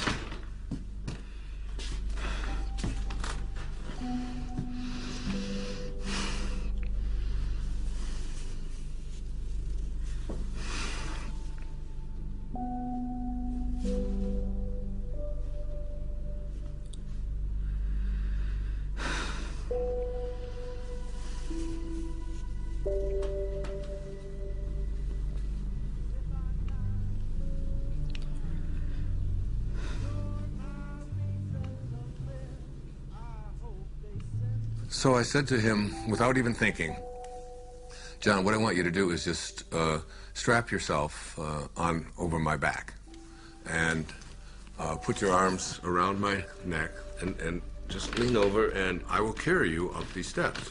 Now, what I haven't told you is that before we went on this trip, I had done some major damage to this right knee of mine, to a point where I had it examined by several orthopedic physicians, and I was told that there would come a time soon when I would have to have this knee replaced because it was down to, bone on bone. So as he got on my back, and now we're talking about 240 pounds or so, he went, I went about 3 steps, and I realized that my knee was about to collapse, and I was going to go straight down. And I had a quick vision of what the newspapers and the Assisi Daily News were going to say the next morning. Spiritual teacher collapses, bottom of the stairs, 40 people dead. You know, it was like... And so as my knee started to go down, at that moment, I saw a vision of St. Francis. I had a vision of what he would look like, and he didn't say a word. It was very, very quick, and he just went like this with his hands. In other words, stand up. And suddenly, and I had the fragrance of roses was in there, the same fragrance that I had, remember in the story I told you? In that quantum moment when I had that, the same kind of thing. And I stood up, and I started walking up the steps with him, and my knee just suddenly righted itself. It was fine.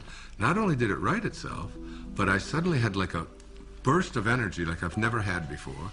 And I started walking faster with him on my back. Then I started running. And I ran up all of the stairs. My wife was waiting at the top, and she said, "What happened to you, and what are you doing? And everybody else is out of breath."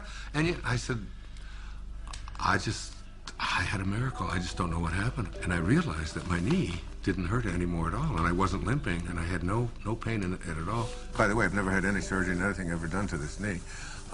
It was a healing that had taken place in that moment.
Hey, you coming to bed?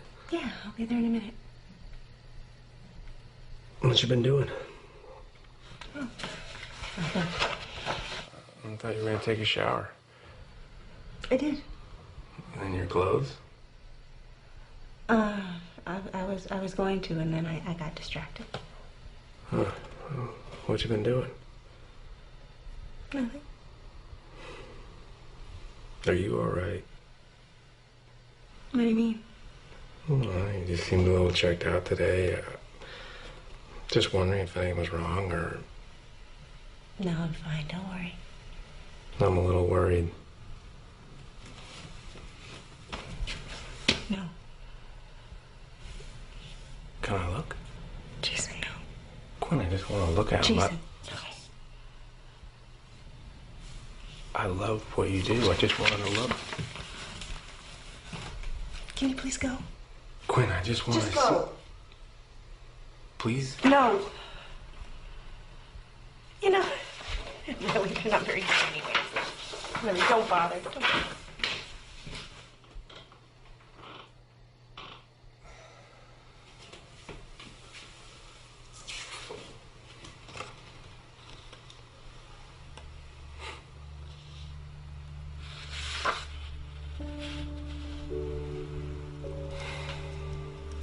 Later on, I started to talk about this miracle, but the thing that I did was, when people would ask me, why do you think it happened to you? I would always say, well, why not? I mean, I'm Wayne Dyer, after all. And I've written an entire book about him, and he's... I deserve a miracle. Yeah, and it was like, and I really believed that it was like a special sort of thing that came to me.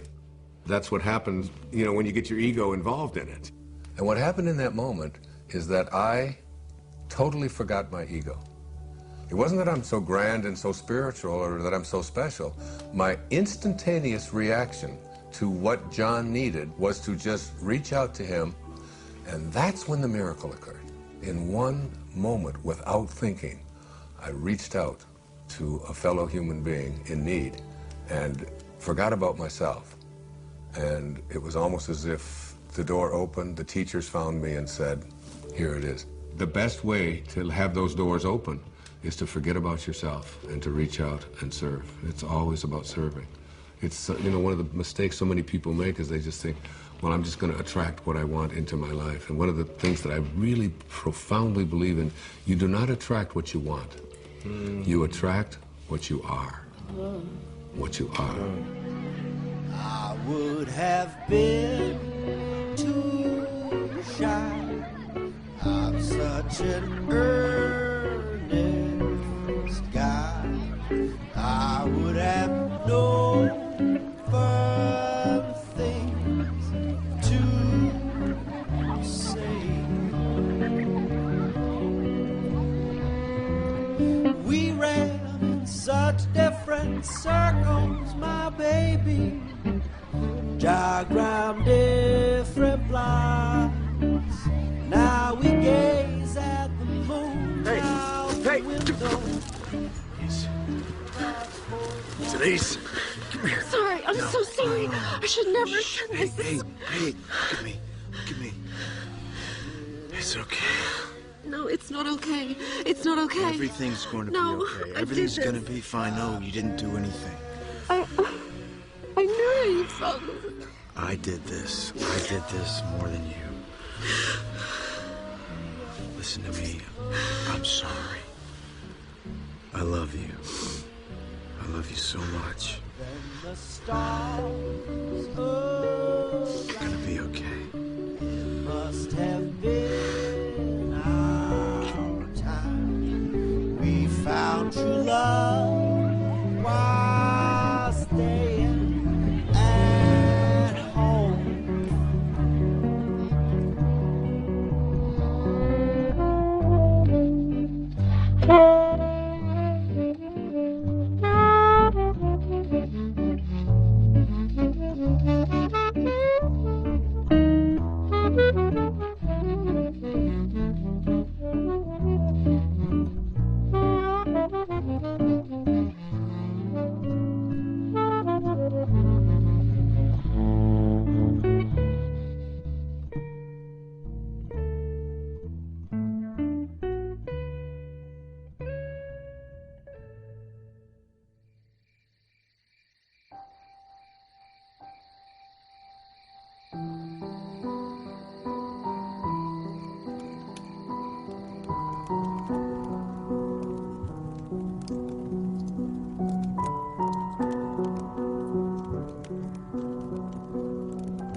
Don't stop. That was great.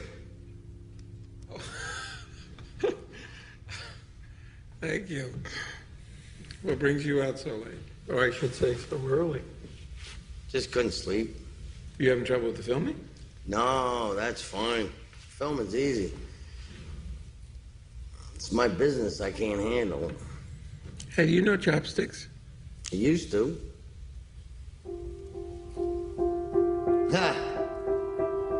Makes me think of being a kid.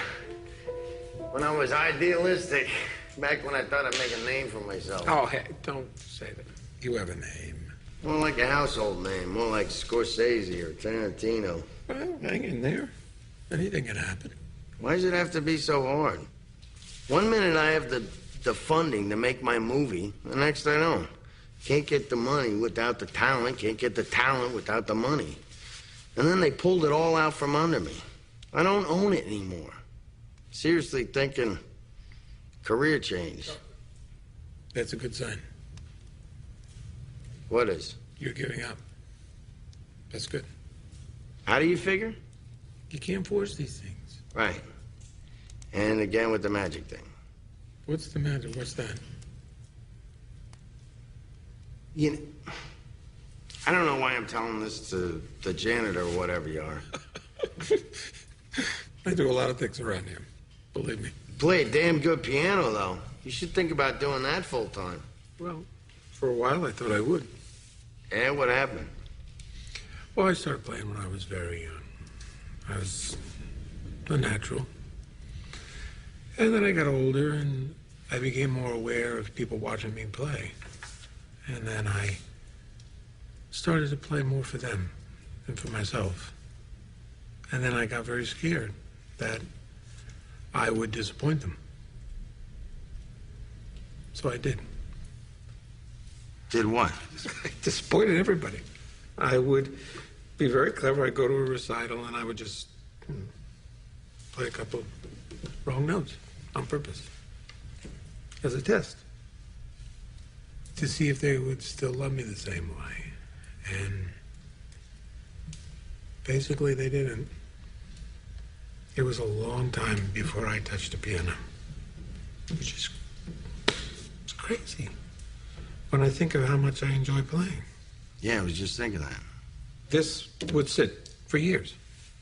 I wouldn't touch it. I wouldn't even notice it. But you're a piano player. I don't get it. You don't get that? How could you ignore what's right in front of you? Busy doing other things.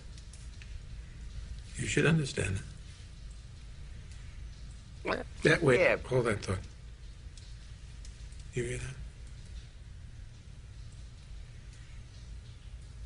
I don't hear Shh. anything. Listen. Listen.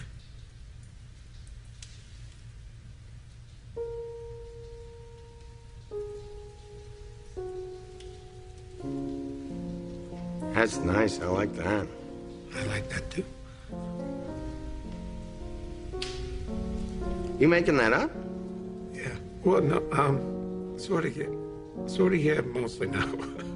What? It's just something I could do. Make music, you mean? No, I can't. And you're a good faker. Yes, I'm just listening. Listening.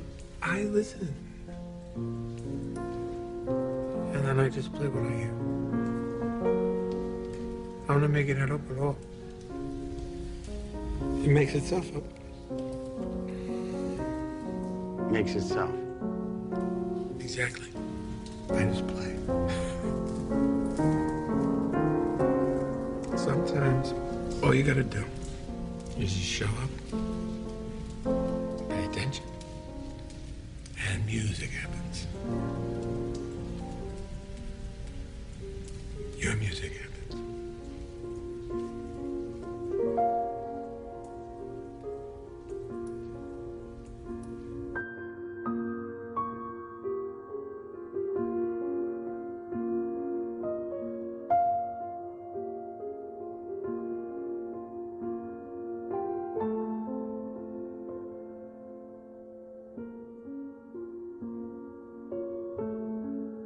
Whatever you're looking for in your life is there for you. It will show up where and when it's needed. It's always in your mind. Whatever you need to complete this project, whatever you need to create, it's all there. You can prepare and then let go. It's an easy trusting that everything will happen perfectly.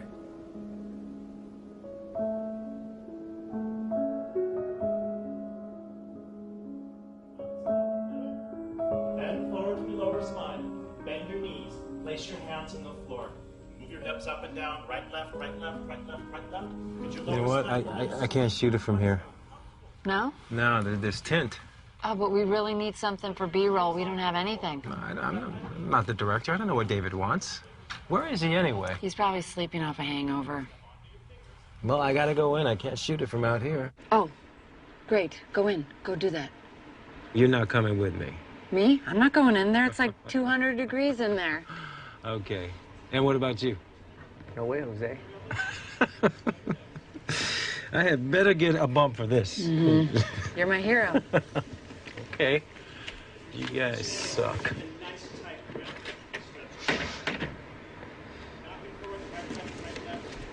Hey, good morning. Good morning. I got up early. I was scouting locations. What? I found the most amazing spot overlooking the ocean. For what? For this? Yeah, for this. Really? It's a little bit of a hike, though. That's okay. We will indulge your creativity. You sound inspired, David. I am inspired. I'm making music, doing the down. What are you talking about? What is Rob doing in there alone? That's some crazy hot yoga torture. Yeah. I can't let him be in there by himself. Cover me, I'm going in. You're going in? Pick up your right foot in front of you. He's going in. I can't believe it. We live in a world in which all things are possible. There are no accidents. There's this divine organizing intelligence that supports all things.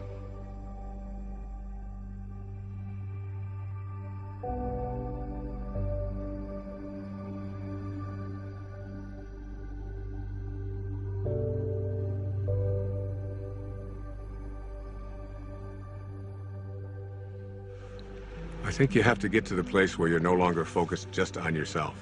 And the things that you really want for yourself, you begin to say, how can I want them more for someone else than I want them for me? And that's God realization.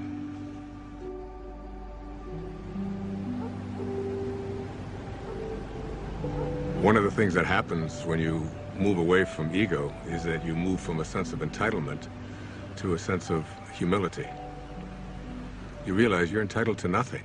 That's just the ego speaking. So the fundamental truth is that you must be like what you came from. If you came from divinity, you must be divine. If you hold your hands up and say, these are the hands of God, then what does God do with his hands?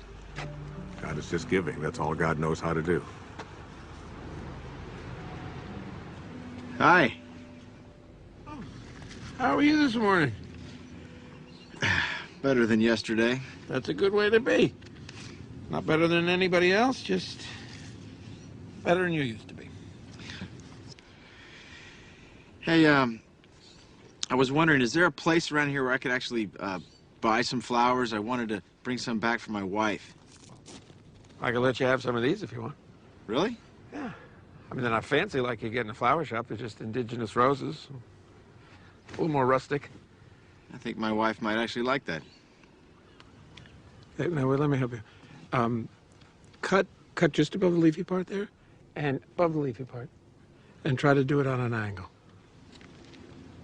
Hey, there you go. Good. Can you tell I've never done this before? Not much of a gardener? No. I usually pay people to do my gardening. People who actually know what they're doing, like you. Oh, well, I get a lot of satisfaction out of it. I've never really seen the value in flowers, I guess. Don't you ever send your wife flowers? No. Oh, that sounds bad. It's a new day. Yes, it is. You know, there are over 200 species under the genus Rosa. And there's a rose database that has, I think it was over 6,000 variations of roses. Seems almost excessive. Here. Thank you very much. Can I give you a tip? No, thank you. You sure? It's okay. Well, I'll be sure to tell the owner of this place what a great staff he has. You just did. You? You're the owner. No, I really am. I apologize. I thought you were just the gardener. That's an easy mistake to make. I saw you watering the plants. Plants need to be watered. Yes, they do. Thanks again.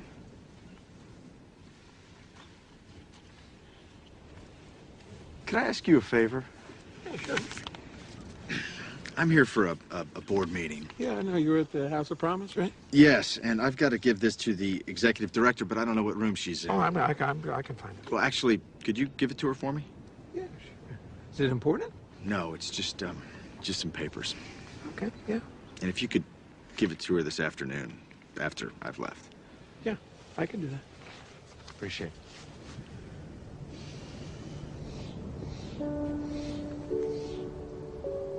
So you shift your thoughts from what can I get to how can I offer, how may I serve? If your attention is off yourself and about giving, the universe will respond by giving back to you. The universe will say, how may I serve you? But you have to be in a place of service yourself.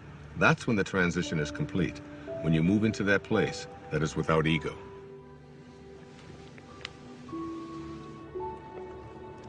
Hey there. Hi. Missed you yesterday. Had a great game. Yeah, got stuck in town. Yeah, I understand. Things come up. Yes, they do. How'd the meeting go? Nothing changed. They still need the money. But once they get the money, we'll see who gets the contract. See you in the city. All right, see you here. Not so fast. Don't tilt it. No, we don't want to crush the flowers. That's very good.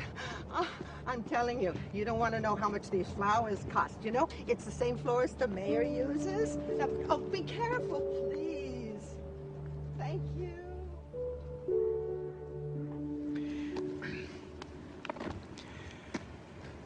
How about the name Rose if it's a girl?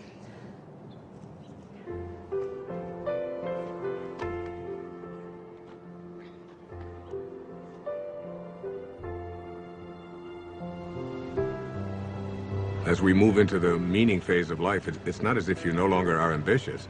It's that you have ambition with meaning. You're ambitious about other things. So now your ambition is transformed into purpose, and you have to learn to become the observer and to step back. You begin to live in process, trusting where your source is taking you. You begin to detach from the outcome. And that detachment allows you to no longer be fighting. It allows things to just come to you. And you're no longer being the person who's making things happen. You're allowing them to show up. The fight is gone. So I get asked over and over again, is there a purpose to the ego? And my reaction to that is it's just not worth defending. The ego is the thing that is the false self. And when you're defending it, you're defending an illusion. You're defending something that really isn't who you are. Your authentic self is way beyond the ego. Every one of us knows that we came here with music to play. And yet we have a tendency to believe that we are separate entities and that we have to fit in, and that's our role in life. And none of that is true. The shift can happen in many ways. It can be just a comment. It can be a coincidence that occurs, a particular event that you weren't expecting. It can be anything at all. But the result is always the same. You begin to realize that you're not here to push life, to make it a struggle all the time. You're here to enjoy and to be living in peace. That's what happens when you're in the afternoon of your life. I was just thinking about all the things I have to do to pack us up to leave. Oh, yeah? I'm like a walking to-do list. I think 90% of my day is spent managing everyone else's life and all their problems. Uh-oh.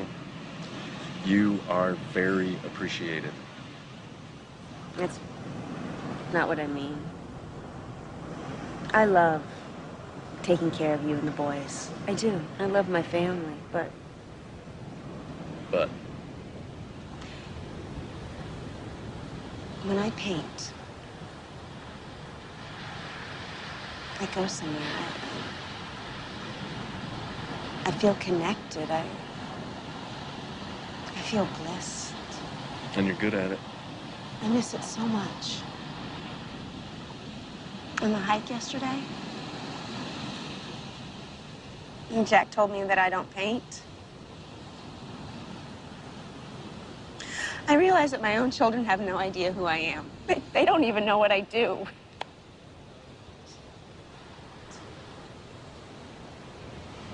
So do it. Really? Yes, absolutely. Thank you.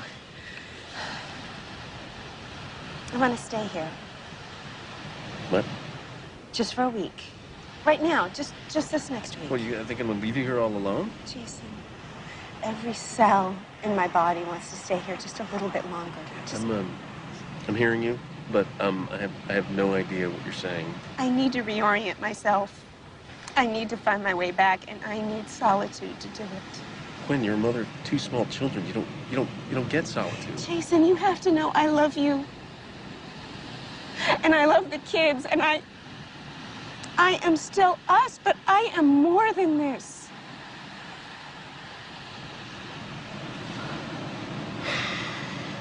Okay. There's just one problem. See, I don't know how to do what you do. You'll be great. It's just for a week. You'll survive. And then we go back to normal. I don't know about that.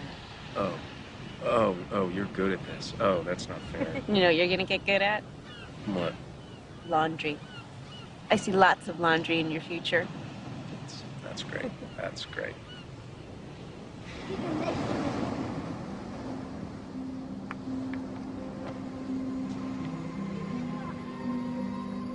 If you want to see the doors open in your life, you detach yourself from what the ego says, and you allow yourself to live from this divine place called spirit. And what Lao Tzu called the virtues, he said there are 4 of them. The first of these is reverence for all of life, which is respect. The second is sincerity, which is really nothing more than just honesty. The third is gentleness, which manifests itself as kindness in our life. And the fourth is supportiveness, which just manifests itself as service, offering service to others. Those are the 4 virtues. And Lao Tzu asks us to live by them. There's a great quote by the poet Hafiz. He said, even after all this time, the sun never says to the earth, you owe me. Just think what a love like that can do. It lights up the whole world.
Oh, David.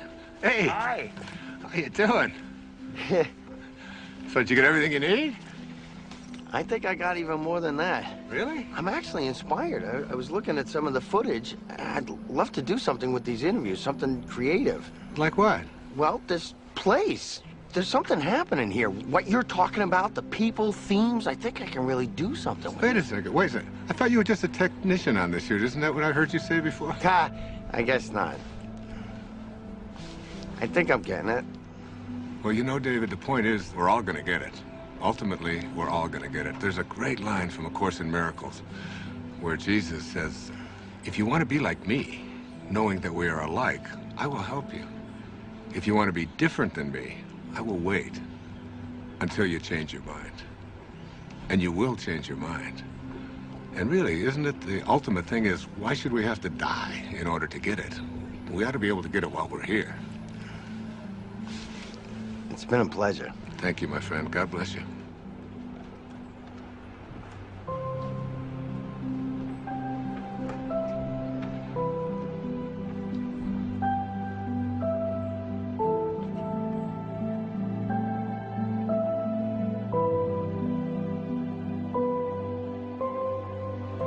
Nobody needs to ask the question, what is my purpose?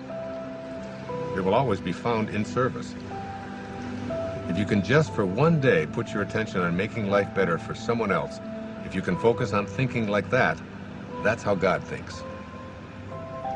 It's an ancient concept, but it's still relevant. To touch someone's life is more valuable than any amount of money. My friend Byron Katie says, to believe that you need what you don't have is the definition of insanity.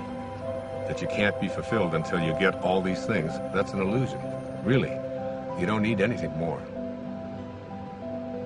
It doesn't matter what it is you do, You could be a cab driver, a teacher, a factory worker, a manager. What matters is that you put your attention on how may I serve. Think of the people you go to, whoever you are in your path. You can run an entire business this way, not being attached to outcome, putting attention on service. Your life becomes about living those virtues. How can I serve? How can I be gentle? How can I be reverent? Thinking like that means you're living in meaning. The messages of the morning are about what you can and can't do, about how society defines you. But in the afternoon, after the shift, it's about connecting to an energy that's taking care of everything, and we're all just being done. Try to stop yourself from breathing, from your fingernails growing. Living the virtues is all we need to do. The truth is, I feel something else is in charge of all of this. So it's really about surrendering to it. Surrendering to something that is bigger than you, that you are connected to, and that's really in control of everything.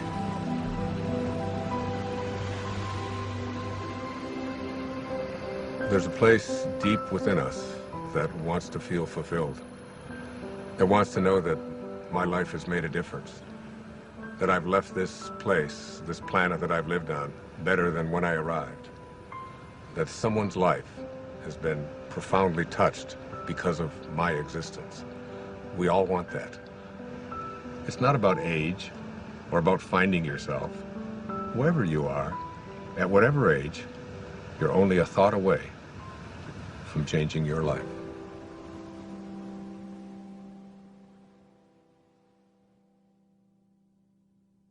This is not a race. You don't have to run. You might even slow it down. Take a look around instead of chasing everyone. Nothing to prove, no point to make. If when it's said and done, you know in your heart that your song is sung. Don't go with your song still inside you. Let it guide you every day. We all know that it's good to be humble, but don't mumble your life away. You could lose it all. You would still feel like you'd won. You might fall out of the sky, learn to fly just by reaching for the sun. No need to fret, but by regret. If when it's said and done, you know in your heart that your song is sung. Don't go with your song still inside you. Let it guide you every day. We all know that it's good to be humble, but don't grumble your life away. A little teamwork now. La la la la la. La la la la la. Low le low le low. Low le low le low. La la la la la la la. La la la la la la la. Low le low low low low. Low le low low low low. Rubber de scrub. Hobba de hobba do. Hooba da hooba da hooba de hub. Hooba de hooba de hooba de ho. Don't go with your song still inside you. Let it guide you every day. We all know that it's good to be humble, but don't fumble. Don't grumble, don't mumble your life away.